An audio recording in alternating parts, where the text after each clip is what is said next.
परमेश्वर का हम धन्यवाद करते हैं सभी मसीह भाई बहनों को। जय मसीह की। मेरे प्यारों, आइए प्रभु का वचन सुने और अपनी जो भी दुख परेशानियां हैं प्रभु के हाथ में सौंप दीजिए। यह वचन आपके लिए बहुत उपयोगी हो सकता है। आप इस वचन को सुने जरूर, क्योंकि यह परमेश्वर का वचन है और इस वचन को सुनेंगे तो आपकी जो भक्ति यीशु मसीह में कर रहे हैं वह और भी खराई से करेंगे, क्योंकि आप भक्ति तो करते हैं परंतु कहीं ना कहीं आपसे चूक होता है जो आपके जीवन में दंड होकर आता है। तो आप सोचते हो कि यीशु मसीह में हम होते हुए भी क्यों हमारे जीवन में ऐसा दिक्कत परेशानियां आ रहा है। हम तो हर तरह से प्रार्थना करते हैं, हर तरह से उपवास रखते हैं, हर तरह से कलीसिया में जाते रहते हैं, सब कुछ करते हैं, आखिरकार मेरा कहाँ से कमी हो रहा है। तो आज का वचन जो अब आप सुनेंगे तो उसके अनुसार जब चलेंगे आपको आशीष मिलेगा और आपके जीवन में जो भी दुख परेशानियां होगी वह सब दूर हो जाएगी। हालेलुया। तो मैं वचन को पढ़ता हूं, आप उसे ध्यान से सुने। यहां पर मैं पढ़ रहा हूं थिस्सलुनीकियों की किताब अध्याय 5 और वचन 15। यहां पर लिखा है, सावधान, कोई किसी से बुराई के बदले बुराई न करे पर सदा भलाई करने में तत्पर रहो। हालेलुया। यहाँ पर बोला गया है पहला स्टेप की सावधान, यानी कि हमें सावधान हो जाना है। जैसे मिलिट्री में बोलते हैं कमांडर सावधान, तो सभी लोग जो विश्राम में रहते हैं स्टैंड हो जाते हैं, तो वैसे आप स्टैंड हो जाइए कि सावधान। तो प्रभु कह रहे हैं कि सावधान, उस बात में तुम सावधान रहो, बुराई के बदले बुराई मत करो, सावधान रहो और बल्कि भलाई करो, भलाई में तत्पर रहो। हालेलुया। हमें अपने भक्ति को समझना चाहिए कि हम किस प्रकार की भक्ति कर रहे हैं और हमारे ही चाल चलन की वजह से परमेश्वर का दंड हमारे ऊपर आ रहा है।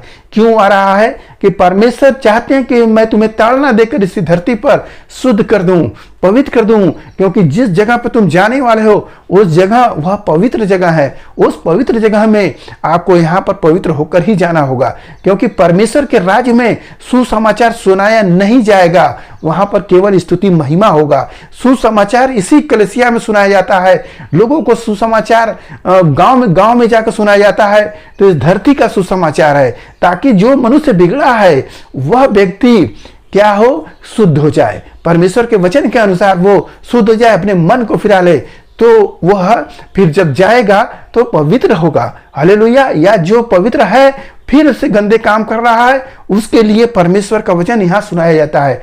तो प्रभु कह रहे हैं आज के दिन कि तुम भलाई करो, बुराई को छोड़ो, भलाई में आगे बढ़ो लोगों के साथ। और मैं वचन पढ़ता हूं, सदा आनंदित रहो, निरंतर प्रार्थना में लगे रहो। आपके जीवन में जब दुख आता है तो आप करते क्या हो? आप चिंता कर लेते हो, गाल पर हाथ रख लेते हो। क्या कोई पूछता क्या बात है? अरे बोलो मत भैया, क्या बताएं, हमारे समस्या है, हम प्रभु यीशु मसीह में जा रहे हैं, प्रभु भी हमारी प्रार्थना नहीं सुन रहे हैं। वो पास्टर से भी प्रार्थना मैंने कराया और मेरे जीवन में इस प्रकार से दुख परेशानियां चल रहा है, मैं क्या करूं, इसीलिए मैं चिंता हूं, इसीलिए मैं चिंता में हूं। ऐसे बोलते हैं लोग। प्रभु क्या कह रहे हैं? आनंदित रहो। हाँ, चिंता है, दुख है, परेशानी है, परंतु आपको प्रभु बोल क्या रहे हैं? आनंदित रहो। एक दिन नहीं, लिखा है कि सदा आनंदित रहो। आनंदित होने का क्या भेद है? शैतान जब आपके जीवन में दुख डालता है, परेशानियां आती है, तो शैतान देखता है कि देखें इसको दुख आया तो ये करता क्या है, क्या परमेश्वर की निंदा कर रहा है कि नहीं कर रहा है, क्या ये चिंता कर रहा है कि नहीं कर रहा है, रो रहा है कि नहीं रो रहा है। ऐसा जब आप करते हो तो शैतान खुश होता है और आप शैतान को प्रसन्न करने वाले व्यक्ति हो जाते हो। जब चिंता करते हो, रोते बिलखते हो, दिखाते हो, तो इसलिए शैतान खुश होता है। यहाँ प्रभु क्या कह रहे हैं? सदा आनंदित रहो।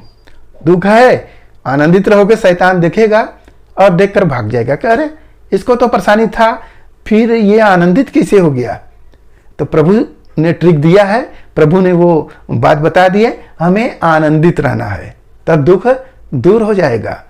आप जानते हैं कोई व्यक्ति अगर समस्या में हो, बुखार हो या जो भी दुख हो, वह आदमी खा पी नहीं रहा है, ठीक है, परेशानी है, आप उसके पास जाओ, आनंद की बात सुनाओ, उसके जीवन में जो घटी हुई आनंद की बात सुनाओ, पुरानी पुरानी बात सुनाओ, हंसी की बात सुनाओ। देखो वो एक बार हंस दिया, वह आनंदित हो गया, तो उसका दुख दूर हो जाएगा। इसीलिए प्रभु कहते हैं सदा आनंदित रहो और प्रार्थना में तत्पर रहो, प्रार्थना में निरंतर लगे रहो।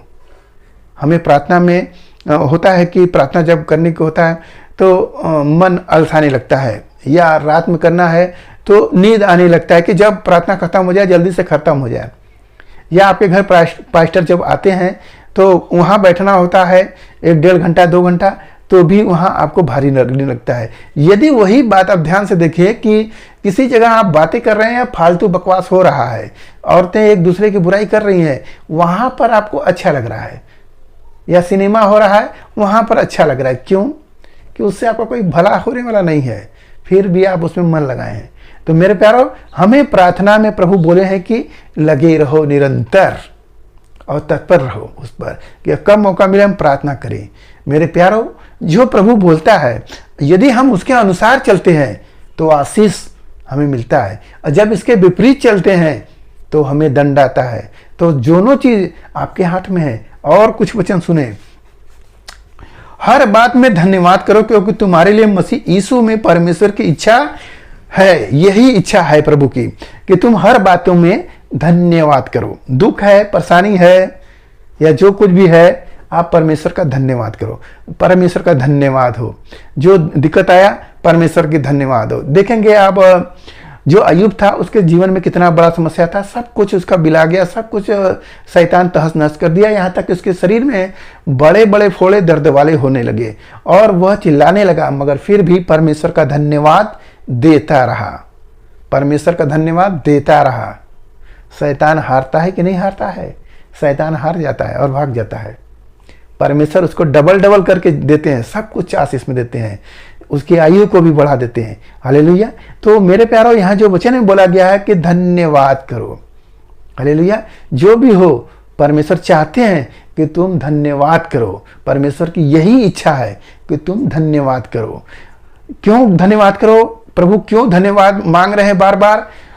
चाहते तो वो भेड़ बकरी बलिदान मांगते, मिठाई चढ़ावा मांगते, उपवास मांगते, सब कुछ मांग सकते थे, परंतु धन्यवाद बलि क्यों प्रभु मांग रहे हैं? इस बात का भी आप भजन संहिता में पढ़ेंगे तो भजन संहिता में प्रभु बता रहे हैं कि तुम जो कुछ भी चढ़ाओगे वे सब मेरे ही हैं।